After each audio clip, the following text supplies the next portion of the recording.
सफल बने, समर्थ बने, पावन बने जीवन। मीठी मुरली सुन के पाए सुख सघन। आज का चिंतन, आज का चिंतन। ओम शांति। Good morning. परमपिता परमात्मा के हम मीठे बच्चे और परमपिता परमात्मा सर्वशक्तिवान शिव बाबा हम बच्चों को रोज ज्ञान योग सिखाकर संपूर्ण फरिश्ता बनाकर देवता बना रहे हैं।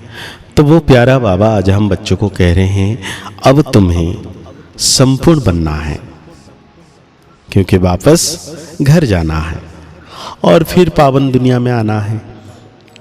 तो बाबा आज पूछ रहे हम बच्चों को कि संपूर्ण पावन बनने की युक्ति कौन सी है।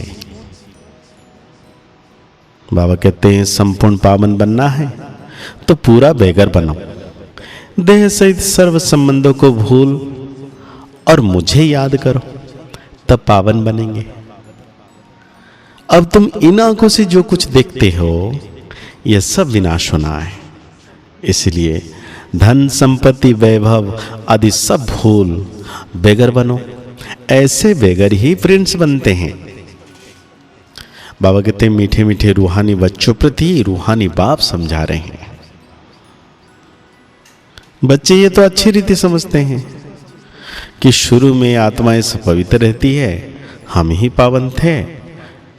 पतित और पावन यह आत्मा के लिए ही कहा जाता है।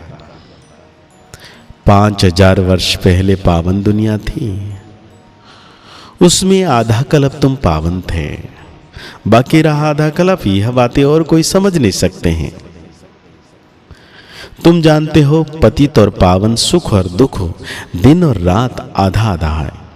जो अच्छे समझदार हैं, जिन्होंने बहुत भक्ति की है, वो ये अच्छी रीति समझेंगे। बाप कहते हैं मीठे बच्चों तुम पावन थे, नई दुनिया में सिर्फ तुम ही थे, बाकी जो इतने सब हैं वो शांति धाम में थे।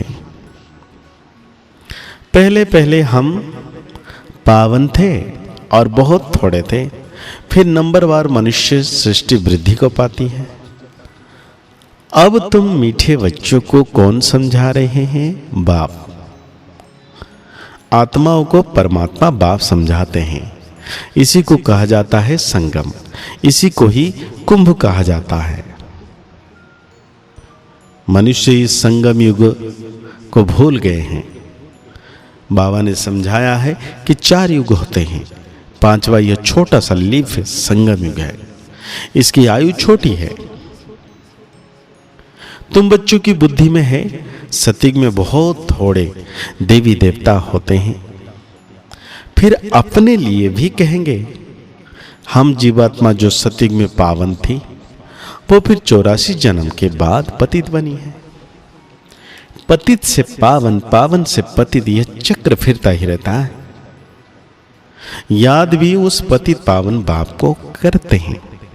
तो हर 5000 वर्ष बाद बाबा एक ही बार आते हैं, आकर स्वर्ग की स्थापना करते हैं।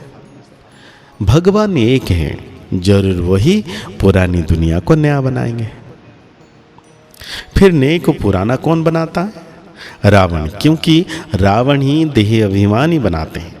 दुश्मन को जलाया जाता है, मित्र को नहीं जलाया जाता है। तो भागते जो दुख देता है ना, उसी को ही नफरत करते हैं। रावण, क्योंकि रावण ही देह अभिमानी बनाता है। सर्व का मित्र एक ही बाप है, जो सर्व की सदगति करते हैं।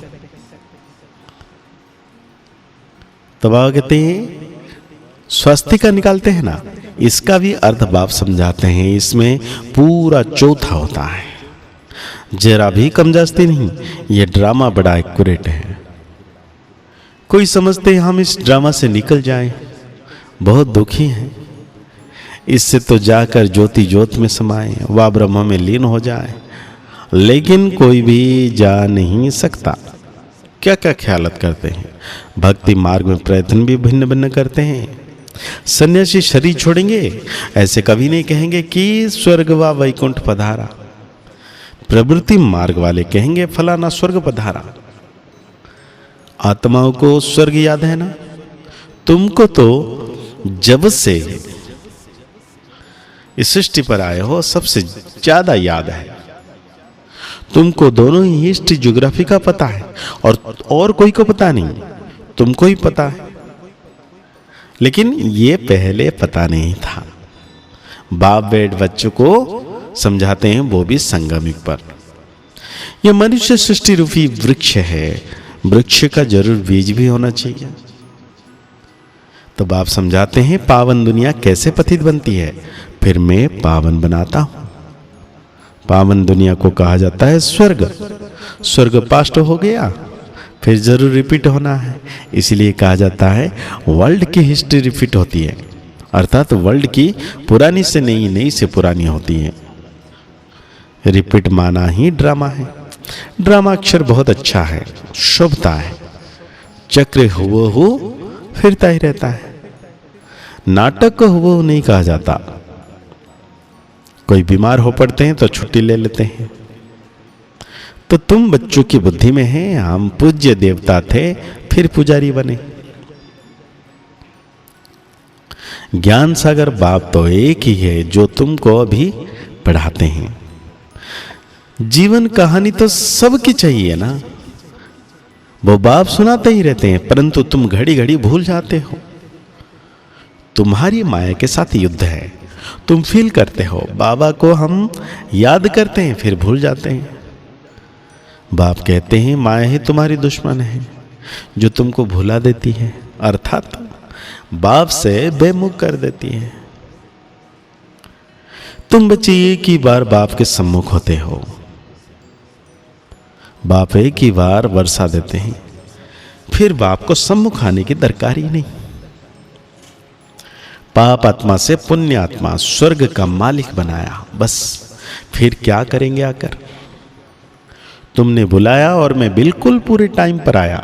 5000 वर्ष के बाद मैं अपने समय पर आता हूं, शिव बाबा कह रहे हैं। और ये बात किसी को पता नहीं।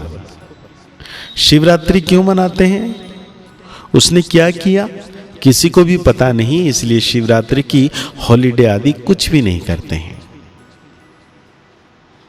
तुम बच्चे जानते हो शिव बाबा ही ऊंचे ते ऊंचे है, तो जरूर मनुष्य को ऊंचे ते ऊंच बनाएंगे। बाप कहते हैं मैं इनको ज्ञान दिया, योग सिखाया, फिर वह नर से नारायण बना। उन्होंने यह नॉलेज सुनी है, यह ज्ञान तुम्हारे लिए ही है और किसी के लिए शोभता नहीं। तुमको फिर से बनना है और कोई नहीं बनते।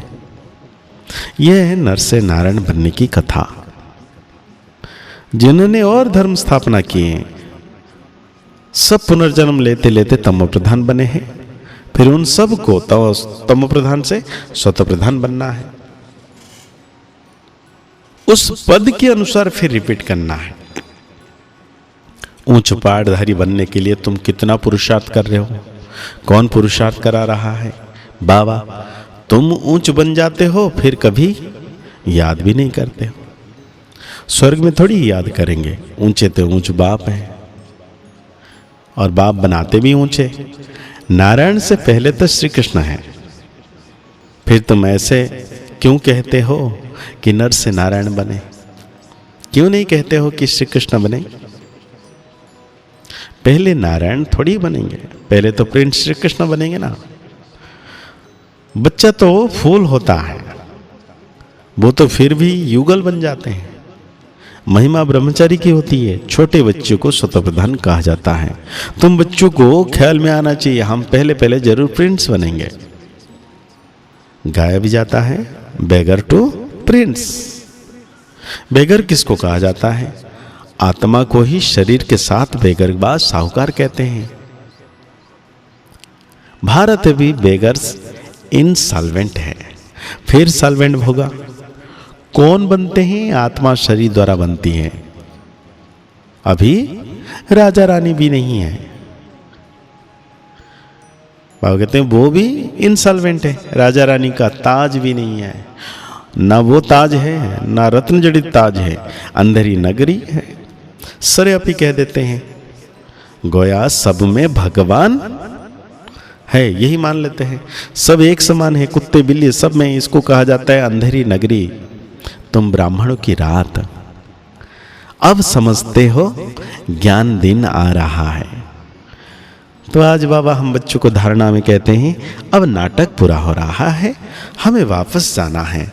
इसीलिए आत्मा को बाप की याद से स्वतः प्रधान बनना है, पावन जरूर बनना है।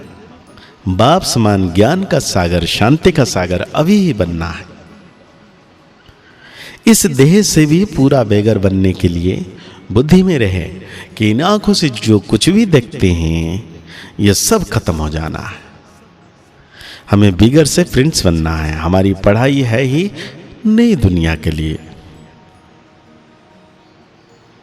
तो आज बाबा हम बच्चों को वरदान दे रहे हैं, चमत्कार दिखाने के बजाय अविनाशी भाग्य का चमकता हुआ सितारा बनाने वाले सिद्ध स्वरूप भव। बाबा कह रही हैं, आजकल जो अल्पकाल के सिद्ध वाले हैं, ये लास्ट में ऊपर से आने के कारण स्वतः प्रधान स्टेज के प्रमाण पवित्रता के फल स्वरूप अल्पकाल के चमत्कार दिखाते हैं, लेकिन वो सिद्ध सदाकाल नहीं रहती है, क्योंकि थोड़े समय में ही स्वतः रजो तमो तीनों स्टेजेस पास करते हैं। आप पवित्र आत्माएं सदा सिद्धे स्वरूप हैं। चमत्कार दिखाने की बजाय चमकती हुई ज्योति स्वरूप बनाने वाले हैं। अविनाशी भाग्य का चमकता हुआ सितारा बनाने वाले हैं। इसलिए सब आपके पास ही अंजलि लेने आएंगे। तो आज बाबा हम बच्चों को स्लोगन दे रहे हैं, बेहद के वैराग वृत्ति का वायुमंडल हो तो सहयोगी सहयोगी बन जाएंगे। तो आज की मुरली के अनुसार हम सो मान लेंगे, मैं सिद्ध स्वरूप आत्मा हूं, मैं सिद्धे स्वरूप आत्मा हूं। मुरली को और गहरी रीति से चिंतन करते हुए निरंतर मीठे बाबा की याद में रहना है। 24 घंटे बाबा मेरे मस्तक के ऊपर किरणें बरसा रहे हैं, परम सितारा। मुस्कुराते रहिए, आगे बढ़ते रहिए, पुरुषार्थ करते रहिए, खुश रहें, स्वस्थ रहें, मस्त रहें। ओम शांति, ओम शांति, ओम शांति।